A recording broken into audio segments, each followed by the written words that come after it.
নমস্কার বন্ধুরা, আমি তনিমা তোমাদের কাছে আবার একটা নতুন ব্লগ নিয়ে চলে এসেছি। সকালবেলায় করেছি রুটি, ঘুগনি, এদিকে ডিমের ঝাল, আর এদিকে হচ্ছে ভাত, আর তার সাথে একটা মিক্সড সবজি করেছি। এই যে মিক্সড সবজি বলতে পেঁপে আর আলুর তরকারি মাখা মাখা করে করেছি। এই হচ্ছে হাজব্যান্ডের মানে দুপুরের লাঞ্চ বক্স এবং টিফিন। তো এইগুলো দিয়ে আর এখন এই যে চা করে নিচ্ছি একটু। হাজব্যান্ড তো সোনাইকে দিতে চলে গেছিলো, কিন্তু লাঞ্চ বক্সটা আজকে আর নিয়ে যায়নি, কারণ অফিস থেকে এখনও ফোন আসেনি। তো ওই জন্যে হাজব্যান্ড আবার ফিরে আসবে। তো আমি ঘর তোরে সমস্ত কাজ বাজ সেরে আর এই যে নিচে এসে বসে আছি, অনেকক্ষণ সময় পার করে ফেলেছি। হাজব্যান্ড আসবে আর কি, তো ওই জন্য নিচের দরজাটা খুলে বসেছিলাম। তো এই যে দেখো হাজব্যান্ড দিয়ে চলে এলো মেয়েকে। এবার হচ্ছে ওপরে গিয়ে টিফিনটা দিয়ে দেবো। টিফিনটা আর ওই জন্য গোছায়নি আর কি, মানে রুটি আর ঘুগনিটা গোছায়নি। তো এবার হাজব্যান্ডকে একটু চা করে দেবো আর এই রুটি ঘুগনিটা দিয়ে দেবো। আর আমাদের উঠানের গাছপালাগুলো কি সুন্দর দেখছো, সব ওই ধনেপাতা, পালং শাক এগুলো। তো এখন বেশ খানিকক্ষণ পরে ফোনটা আবার চালু করেছি, কারণ আবার অফিস থেকে হাজব্যান্ডের ফোন এলো, অফিস যেতে হবে আর কি। তো সেই জন্য ব্যাগপত্র গুছিয়ে গেছে, আবার অফিসের উদ্দেশ্যে রওনা হচ্ছে। আর রুটি তরকারিটা খেয়ে নিয়েছে। আজকে কী বার সেটাই তোমাদের বলা হয়নি, আজ হচ্ছে শুক্রবার। এটা হচ্ছে শুক্রবারের ব্লগ। তো তারপরে আমি কিছু বিজনেসে কাজপত্র ছিল, তো সেগুলো সেরে সুরে নিলাম। তো এই যে দেখো নাইটি ফাইটিগুলো তো অনলাইনে বলো বা এতে সেল করি। তো সেগুলো হোয়াটসঅ্যাপে ছবি টবি তোলার থাকে, সেগুলো তুলে আর নিচে এসে এই যে ভগবানের পূজাটা করে নিয়েছি। আজকে গাছের মূলো শাক বড়ি দিয়ে আলু বেগুন দিয়ে, আর এদিকে আলুর চচ্চড়ি মাখা মাখা। না বাবা, রোলটা ভালো লেগেছিল? মা খেয়েছে পুরো না ফেলে রেখেছো? Thank you.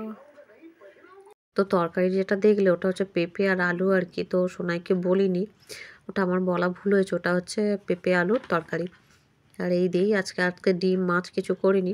মাঝে মাঝে এরকম দিনেও কাটাই, যে দিন সোনাইকে শুধু সবজির উপর ওকে মানে দিই আর কি, সবজি দিই আর কি সব কিছু। তো দিয়ে এখন সোনাই যে একটু ব্যানানা খেয়ে নিচ্ছে, আর ব্যানানা খেয়ে তারপরে ও ঘুমোবে। তো সোনার ঘুম পেয়ে গেছে, দেখছো চোখ দুটো একদম ঘুমে ঢুলু ঢুলু, ঘুমও পেয়ে গেছে। ওকে এই যে ব্যানানাটা দিয়ে চলে গেলাম ছাদে, কারণ জামা কাপড়গুলো তো মিলতে হবে, তাই না বলো? তো স্কুলের ড্রেসগুলো সব রোদে দিয়েছি।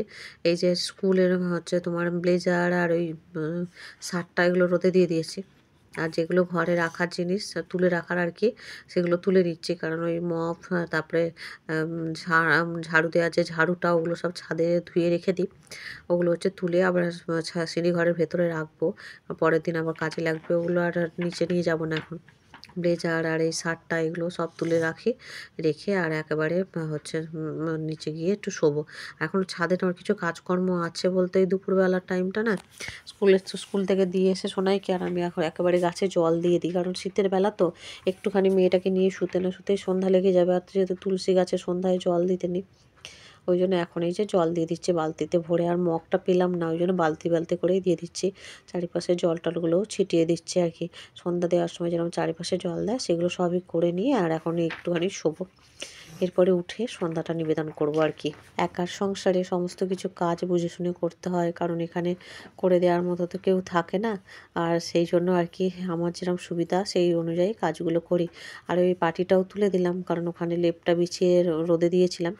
লেপটা তো নিয়ে চলে গেছি, সোনাইকে আনতে যাওয়ার আগেই লেপটা আজকে তুলে রেখে গেছি, কারণ এসে এক একদিন না অনেক কাজ থাকে সোনাইয়ের, মানে সমস্ত জিনিস ধোয়া কাচা, তারপরে হচ্ছে টিফিন বক্স, ওয়াটার বোতল সব ধুয়ে রাখা, সক্স, তারপরে রুমাল, সমস্ত কিছু কেচে ধুয়ে জায়গা মতো রাখা, গোছানো গাছানো করা, রান্নাঘর, খাওয়া দাওয়ার পর বাসনপত্র মাজা, এগুলো করে উঠে তারপরে আবার এই লেপ টেপ সব রোদে থাকে নিয়ে গিয়ে, তখন যেন ভীষণ ক্লান্ত লাগে। আর এই যে দেখো গাছে জল টল দিয়ে একেবারে গুছিয়ে গেছে, ছাদের কাজগুলো করে নিচে চলে যাব। গিয়ে আবার নিচে যাব, সেইটা আর ভিডিও করিনি। নিচে গিয়ে আবার দৌড়ে জল টল ছড়া দিয়ে তারপরে একেবারে এসে শুবো। তো তাই করেছিলাম, এসে শুয়েছিলাম। আর এই যে ঘুম থেকে উঠে সন্ধ্যা নিবেদন করে আর ভগবানের দর্শন করে দিলাম।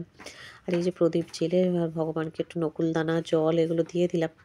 এরপরে কিছুক্ষণ পরে আবার গোপালকে শয়নে দেবো আর কি। আর এই সিংহাসনের পর্দাটা টেনে গুছিয়ে নেব। তারপরে অনেকক্ষণ সময় পার করে ফেলেছি না, তো চাটাও আমার খাওয়া হয়ে গিয়েছিল। আর দুগাল মুড়ি আর চা খেয়েছিলাম। আর হাজব্যান্ড নিয়ে আসলো সিঙাড়া, বললো চলো আর একটু খাও মুড়ি, কিছু অসুবিধা হবে না। বলতে আবার একটু মুড়ি নিলাম, ওই দুজনে একসাথেই নিয়েছি। আর এই বাটিটা দেখে তোমরা কিছু মনে করো না, এই বাটিটা না অনেক বছর পুরাতন, এটা হাজব্যান্ডের বিয়েরও আগে। আর এই বাটিটা ফেলি না, কিছু না হয় মানে ওই বাটিটায় মাঝে মাঝে মুড়ি খাই। সংসারে এরকম কিছু জিনিস থাকে যেগুলো আমরা না মায়ার বশে সেগুলোকে আমরা ছাড়তে পারি না। বন্ধুরা দেখতে দেখতে ভিডিওটা তো শেষ পর্যায়ে চলে এসেছে। এরপরে আর ওই দিন কোনো ভিডিও করা হয়নি। রাতে একটু সেদ্ধ ভাত খেয়ে আমরা শুয়ে গিয়েছিলাম। আর সোনাইও পড়ে উঠতে উঠতে প্রায় 10:30টার কাছে হয়ে গিয়েছিল আর কি। আজকের ব্লগটা তাহলে এই পর্যন্তই রাখলাম। Bye bye.